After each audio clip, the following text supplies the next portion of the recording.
Hello friends, welcome to today's Samayal. Today's Samayal இன்னைக்கு நம்ம ரொம்ப சுவையான புளி சாதம் எப்படி செய்யலாம்னு தான் பார்க்க போறோம். இன்னைக்கு நம்ம ஒரு 4 பேருக்கு தேவையான அளவுக்கு புளி சாதம் எப்படி செய்யலாம்னு தான் பார்க்க போறோம்.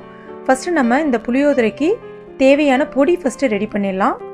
இப்போ ஒரு கடாயில 1 டீஸ்பூன் தனியா, அதாவது கொத்தமல்லி விதைகள், ஒரு 1/2 டீஸ்பூன் வெந்தயம், 1/2 டீஸ்பூன் சின்ன ஜீரகம், ஒரு 1/4 டீஸ்பூன் மிளகு சேருங்க, அதிகமாக சேர்க்காதீங்க.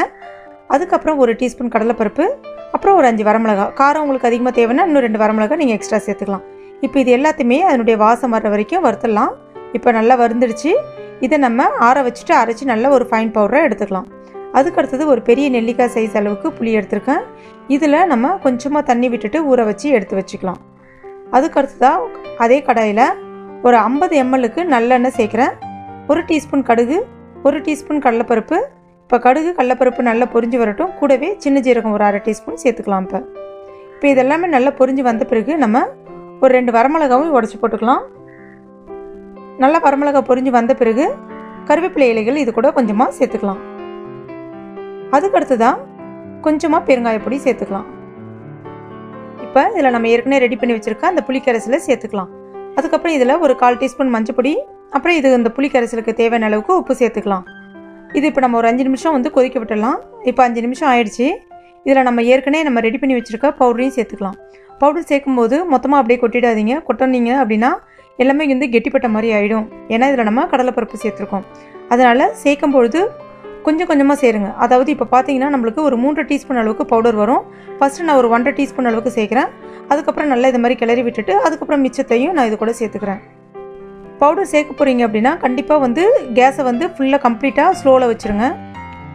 இப்போ ஃப்ளேம் கம்ப்ளீட்டாக ஸ்லோவில் இருக்குது. இது நம்ம ஒரு 5 மினிட்ஸ் நம்ம கொதிக்க விடணும். அதுக்கு நடுவில் நம்ம கொஞ்சமாக வெல்லம் சேர்த்துக்கலாம். இது கூட நல்ல டேஸ்ட் கொடுக்கும்.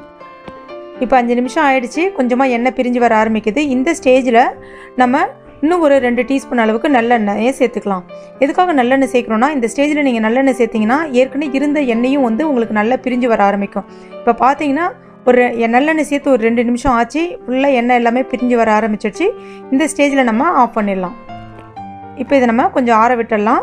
இப்போ ஃபுல்லாக கம்ப்ளீட்டாக ஆறிடுச்சு. இதில் ஒரு 2 டேபிள் ஸ்பூன் அளவுக்கு நான் வறுத்த வேர்க்கடலையே சேர்த்துக்கிறேன். இப்போ நான் ஏற்கனவே ரெடி பண்ணி வச்சுருக்க 1 கப் சாதத்தையும் நான் இது கூட சேர்த்துக்கிறேன். சாதம் குழையாமல் இருக்கணும். அதே சமயத்தில் நல்லா ஆறின சாதமாக இருக்கணும். பூ போல் இருக்கணும்.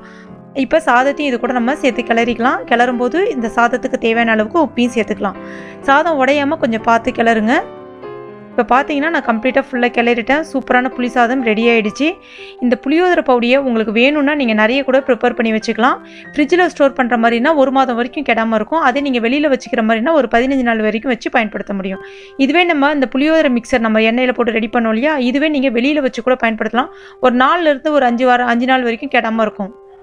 இன்னும் எண்ணெய் கொஞ்சம் நீங்கள் பின்ன சேர்த்து பயன்படுத்தினீங்கன்னா 1 வாரம் வரைக்கும் கெடாமல் இருக்கும். இன்றைக்கி செஞ்ச இந்த புளி சாதம் ரொம்ப சுவையாக இருக்கும். நீங்களும் உங்கள் வீட்டில் ஒரு தடவை ட்ரை பண்ணி பாருங்கள். ட்ரை பண்ணி பார்த்துட்டு உங்களுடைய வேல்யூபிளான ஃபீட்பேக்கை இந்த வீடியோக்கு கீழே இருக்கக்கூடிய கமெண்ட் பாக்ஸில் மறக்காமல் பதிவு பண்ணுங்கள். இந்த ரெசிபி உங்களுக்கு பிடிச்சிருந்துச்சுன்னா லைக் பண்ணுங்கள், ஷேர் பண்ணுங்கள். மேலும் இது போன்ற டேஸ்டி ரெசிபிகளுக்கு டுடே சமையலை மறக்காமல் சப்ஸ்கிரைப் பண்ணுங்கள். தேங்க்யூ.